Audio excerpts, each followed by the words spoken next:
Our next speaker, assuming that the technical gremlins have got out of the way, is Fiona Robertson, followed by Roderick Campbell.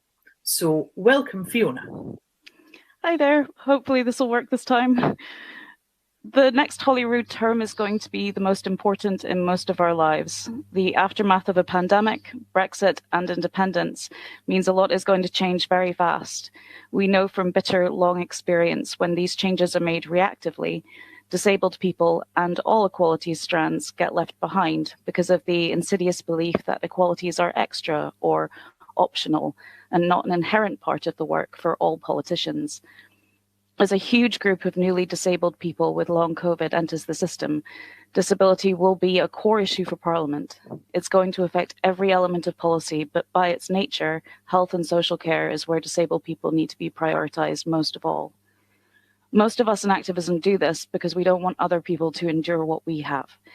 We want to build a world where people don't have to fight for their rights every day, where they don't have to be afraid. But disabled people usually have no choice but to engage with the systems which harm them.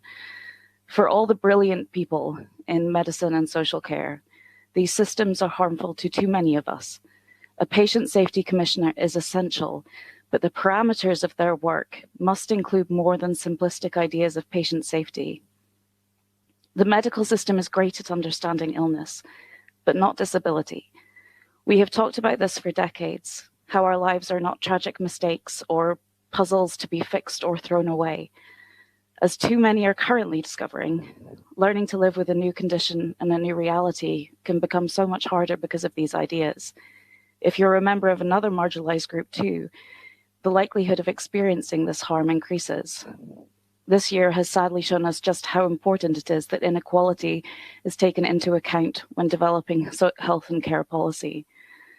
The stats about how BAME people are more likely to die from COVID are stark. A less well-known stat is that in England and Wales, 59% of the dead are disabled. We don't even have the stats for Scotland.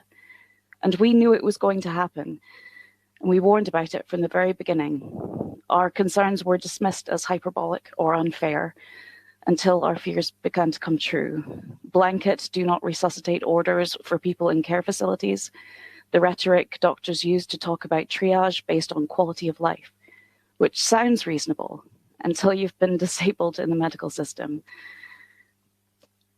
You hear that the life you treasure is seen as tragic by so many medical professionals who cite symptoms you live with every day as examples of a life without dignity.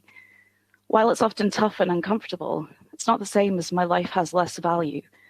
And having other health conditions doesn't mean our deaths are acceptable. We knew we'd be expendable for Westminster because we already are.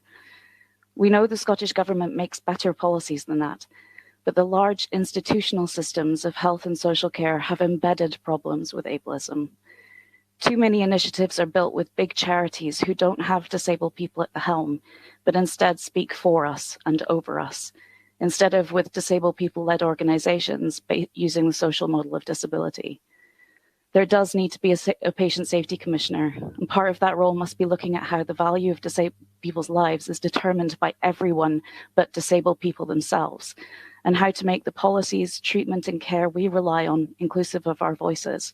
We need to know that when we go to the doctor, we're not at risk of them deciding to suddenly stop essential medication because they've decided not to believe us. We need to know social care will be treated as a basic human right and not something to roll back when it's inconvenient, and that our autonomy and independence must be a priority.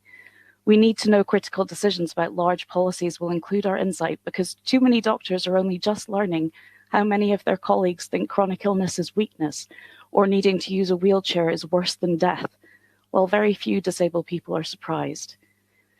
We need to be involved in how the systems we rely on are run. Disability justice must be at the heart of the systems we need to survive. Our lives are important. Even if we live with pain, impairments, or undignified symptoms, we still deserve to live decent lives with the right to independence and autonomy. Please vote for this resolution. Thank you very much, Fiona.